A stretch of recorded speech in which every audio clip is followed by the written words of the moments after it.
Hey guys, Zero Hero here. I'm going to be talking about leveling and the importance of managing your experience points. The goal is to become as strong as possible in our tier by promoting and upgrading the units that are going to have the greatest impact on your gameplay.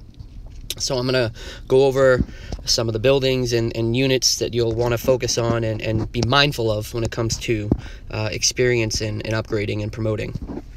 So first would be the headquarters.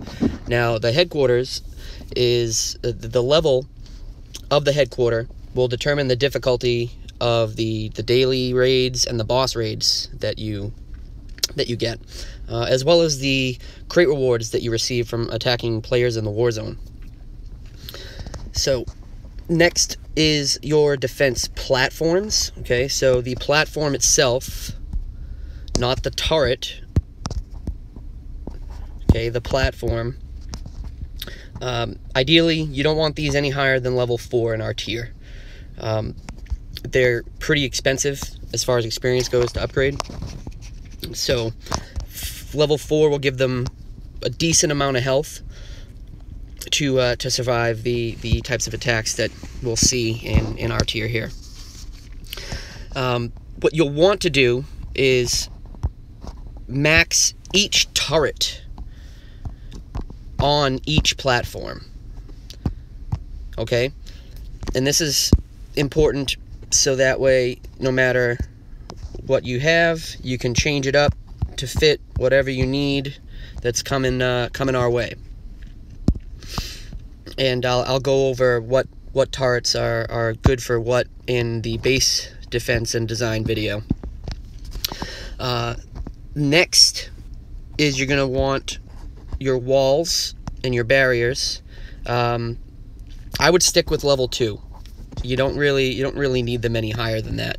Now, had I joined SOG a lot sooner, I would have managed my experience a lot better at my lower player levels. And I probably would have kept them at 2 as opposed to bringing some of these up to 3 here. So those 2, 3 max, but I would recommend staying at 2. Next is metal factories.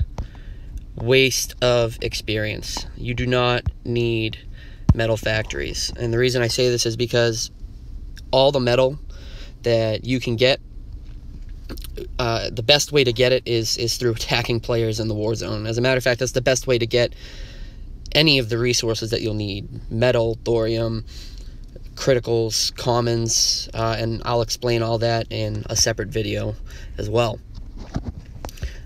Metal storage, however, is important. The amount of metal that you can keep on hand will determine the upgrades and the unit promotions. So in our tier, you probably want to take the metal storage to at least 4 or 5. I'd recommend 5 because you're going to need at least 615,000 to unlock the salvos.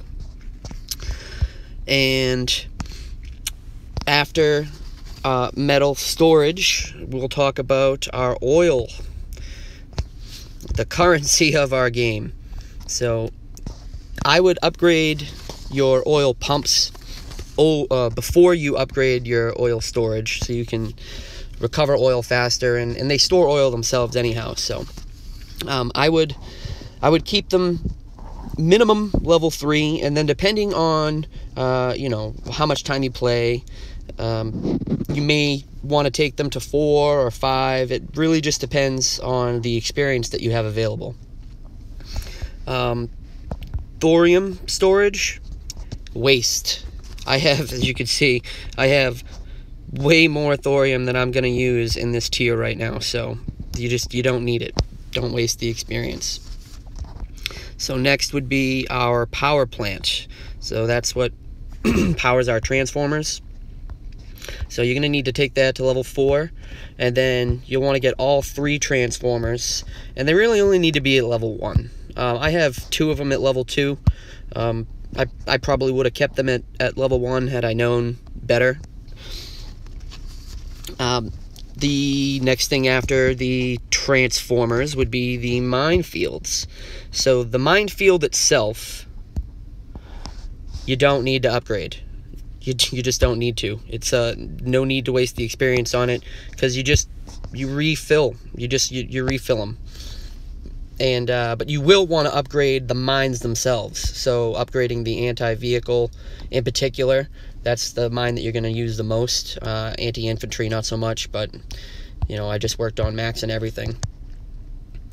So beyond the minefields, the other thing left would be our global ops. So this is where you can unlock all the FOBs that we would use in the war zone. So you'll want to get this up to level 3, and the first ones, the ones that you're going to want to focus on would be getting your bunkers leveled and getting a helicopter reinforcement. Those are currently the best FOBs that you can deploy right now. Armor would come in second to that. I find infantry to just be useless. And then the airfield. You can unlock the airfield soon. That helps as well. It's really important when it comes to our attack and defense strategies when defending our camp. And that is about it for the buildings. So let's go into the units themselves. So we'll start with our infantry. Riflemen. You don't need to max your riflemen. I mean, you don't need to. I mean, you can. They don't cost that much experience, but I don't use my riflemen. They're really kind of weak. They get picked off really easily by light vehicles, which is primarily what you'll find attacking us in our tier. Machine gunners. I personally don't use the machine gunners either, but you'll want to get them to at least level 4 so that you can unlock the equipment on them. So the armor unlocks at level 2, and the weapon unlocks at level 4. So you want to get that to level 4. Now, mortarmen. Mortarmen are super important. And again, had I managed my experience a little bit better, I would have saved experience and got these guys up to level 10. These guys are the bread and butter of my base defense, and I'll go over that in the base defense video. But if you have the experience available, get these guys as high as you possibly can, at least to level 4, again, so that you can unlock the equipment.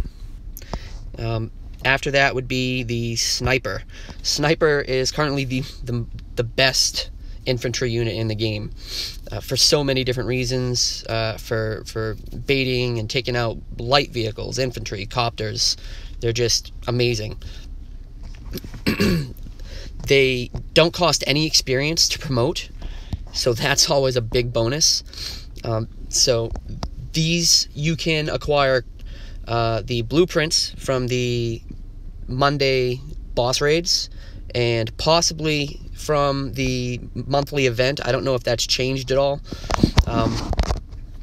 And the criticals you get through the weekly events for those. So next we'll move on to our light vehicles. Our PKs. This is the unit that you're going to use most before you can unlock the Humvees. So get these up to level 10, max the equipment on them, and what's great about the PKs is it has continuous fire, so you can move and shoot, which is important in micromanaging. When you can unlock the IFV blueprint for them, they're just that much stronger as far as DPS goes. That's available to be unlocked in the monthly event. S13s, you could take those to level 4. I mean, I wouldn't bother bringing them up much higher than that. I mean, the PKs and the Humvees are just that much better because they have that sustained fire, my goodness. And that is much more important when it comes to micromanaging your units. The best light vehicle in our tier is the Humvee. You want to get these to level 10. This is my primary platoon right here. All Humvees. So when you get those to level 10, you can start to build a full platoon of actual Humvees themselves, which is ideally what you want, because they cost less capacity, so you can fit more of them in your platoon, and the DPS is increased because of that. And they just have slightly better range than the Humvee IFVs. But what's good about the Humvee IFVs is these are good to build to start with, you know, while you're leveling them still, because they only cost resources to build. They don't cost crits, and you'll need those crits to promote them. Next, we'll move on to our heavy vehicles. Rhinos. It's going to be the first tank you get, so you're going to want to take that up to level 10. This is especially important if you haven't unlocked the Humvees yet, because you're going to need the Rhino, the tank, to bait the turrets and soak up that DPS, so that your damaging units aren't taking a loss. After that, you're going to want the Abrams. Now, the Abrams, once it hits level 5, you can replace using the Rhinos with the Abrams. The health is just that much better, as well as the damage. And if you can, and experience allows, you want to get these to 10 as well, because they are DPS soaking machines. And that's all for the heavy vehicles. The next would be helicopters. So the Cobra, if you have the experience available, take these as high as you can, within whatever will allow you to. So at least level 4, so that way you can unlock the equipment. And after that, the last thing we have is our airstrikes. Reapers. These are fantastic. Get these up to level 10. They're great for taking out the war factory or the barracks or certain turrets that can't hit air. So those up to level 10. And I think that is just about it as far as our units and our experience goes. Now, I have made a spreadsheet that you can use to customize and plan your own leveling. Just hit me up and I'll get that over to you. And good luck with your troops.